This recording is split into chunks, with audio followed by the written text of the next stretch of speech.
Hey guys, welcome back to my channel.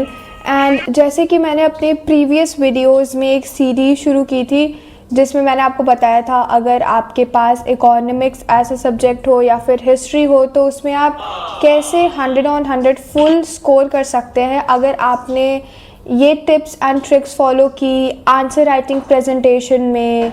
अगर आपके पास informative practices as a subject है, यानी कि अगर आपके पास 12th क्लास में आईपी है, तो प्लीज़ इस वीडियो को एंड तक ज़रूर देखना, क्योंकि मैं इस वीडियो में आपको बताऊंगी कि आपकी आंसर राइटिंग एंड आपकी प्रेजेंटेशन एंड आप कैसे टोटली स्कोर कर सकते हो full in IP.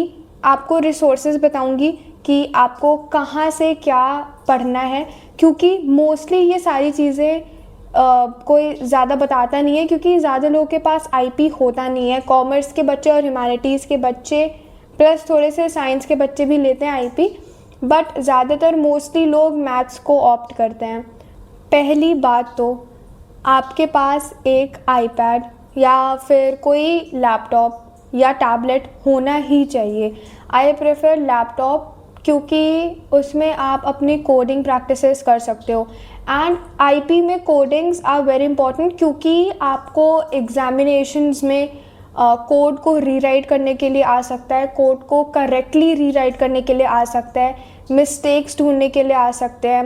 And then obviously आपको कोड्स लिखने पड़ेंगे। अगर उस पर कोई क्वेश्चन आ गया कि आप इस डेटाबेस को क्रिएट करिए, ये नाम होना चाहिए, ये कॉलम्स होने चाहिए, इतने कॉलम होने चाहिए और ये रोज़ के नाम होने चाहिए।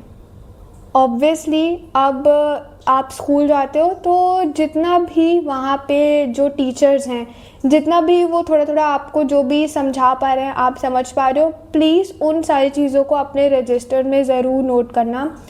क्योंकि बहुत बार ऐसा होता है कि जो टीचर्स क्वेश्चन करा रहे होते हैं एग्जैक्ट क्वेश्चंस नहीं, बट वैसे ही सिमिलर क्वेश्चंस आपके बोर्ड एग्जामिनेशन में आते हैं।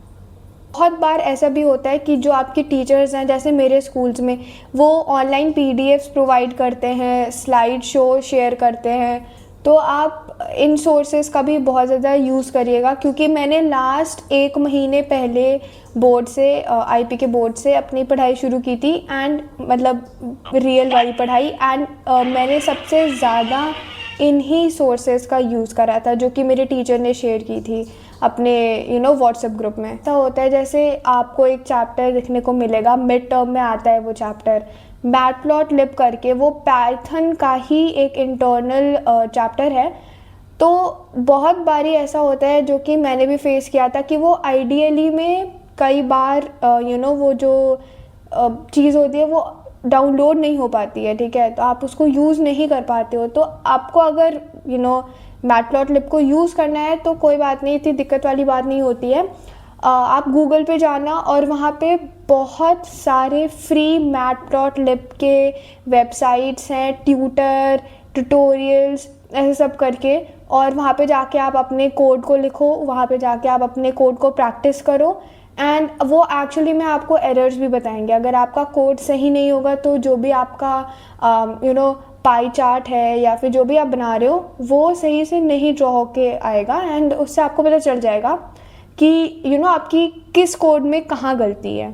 ऑल्सो मैं मोस्टली आईपी या तो जो शेयर होते थे नोट्स उनसे पढ़ती थी, मतलब स्लाइड्स जो शेयर होते थे, पीडीएफ्स जो शेयर होते थे, या तो मैं सैम्पल पेपर लगाती थी, बट उससे भी ज़्यादा मैं सारे नोट्स अपने लिखती थी, जो कि यूट्यूब पे जितने भी टीचर्स हैं आईपी के, वो स्पेशली 2 लोगों को मैं बहुत ज़्यादा फॉलो करती थी।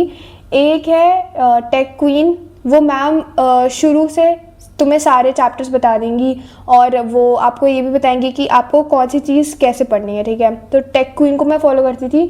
प्लस एक और टेक टिप नाउ ऐसे एक करके यूट्यूब चैनल है, उनमें भी, वहाँ पे भी एक सर हैं।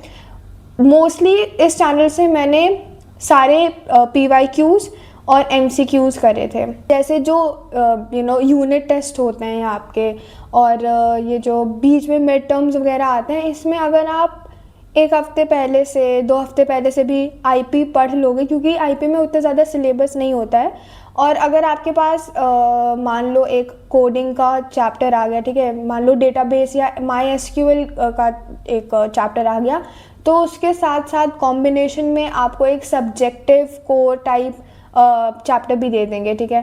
तो इतना सफिशेंट होता है कि आप एक हफ्ते पहले या 2 हफ्ते पहले पढ़े तो उतना आपको लर्न हो जाएगा।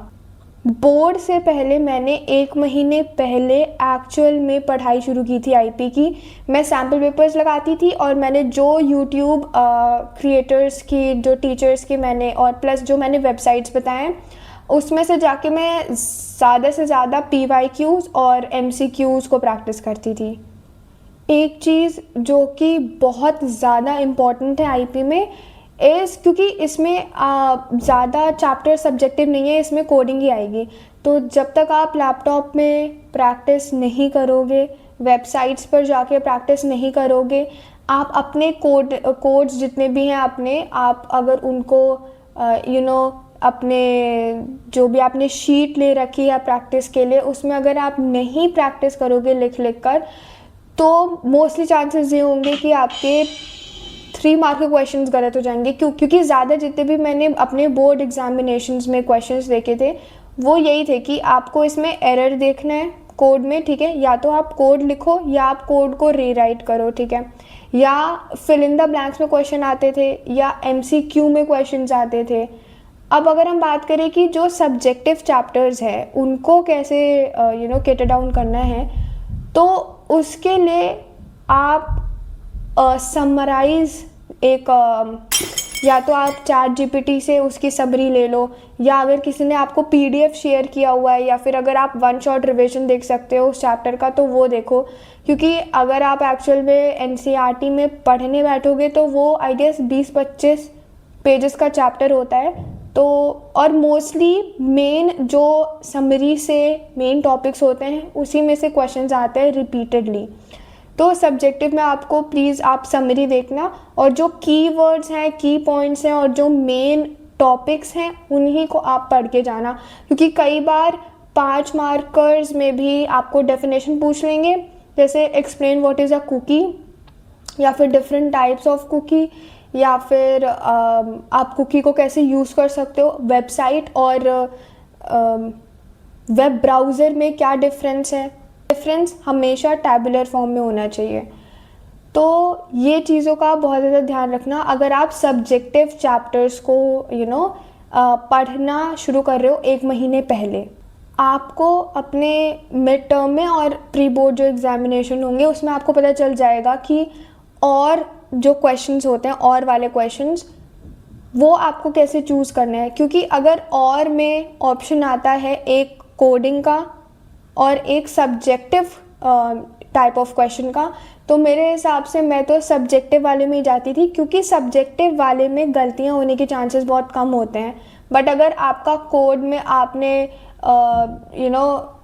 कुछ गलत लिख दिया, मान लो आपने पाइथन का P कैपिटल कर दिया, स्मॉल कर दिया, जैसे भी होता है, तो वो सिंटैक्स गलत हो जाएगा, तो वो आपका पूरा कोड गलत हो जाएगा और आपको मार्क्स नहीं मिलेंगे। तो और जो ऑप्शन है उसको बहुत ध्यान से यूज़ करना। मैक्सिमम क्वेश्चंस जो मैंने नोटिस करे थे अपने बोर्ड एग्जामिनेशन में, वो आए थे MySQL से, डेटाबेस से, ठीक है, कि क्रिएट करो ये डेटाबेस, और पाइथन से। मैक्सिमम क्वेश्चंस यहीं से आए थे। बाकी MCQ में और 4-5 और क्वेश्चंस जो हैं वो सब्जेक्टिव चैप्टर्स में से आए थे। एक और चीज़, अगर आप आंसर राइटिंग अपनी और प्रेजेंटेशन को और अच्छा करना चाह रहे हो, तो जितना भी आपने सब्जेक्टिव आंसर्स लिखे हैं उनमें आप वेब चार्ट ड्रॉ कर सकते हो, उसमें आप टेबल्स ड्रॉ कर सकते हो, ठीक है, डिफ्रेंशिएशन अगर आपको करनी होती है। आप 2 से 1 से ज़्यादा डेफिनेशंस लिख सकते हो अगर आपको आता है। एंड स्पेशली आप एग्जाम्पल्स यूज़ करना मत भूलना, ठीक है। मतलब एग्जाम्पल यूज़ कर लो कि वेबसाइट्स, 3-4 वेबसाइट्स के नाम बता दो, या फिर 3-4 वेब ब्राउज़र्स के नाम बता दो।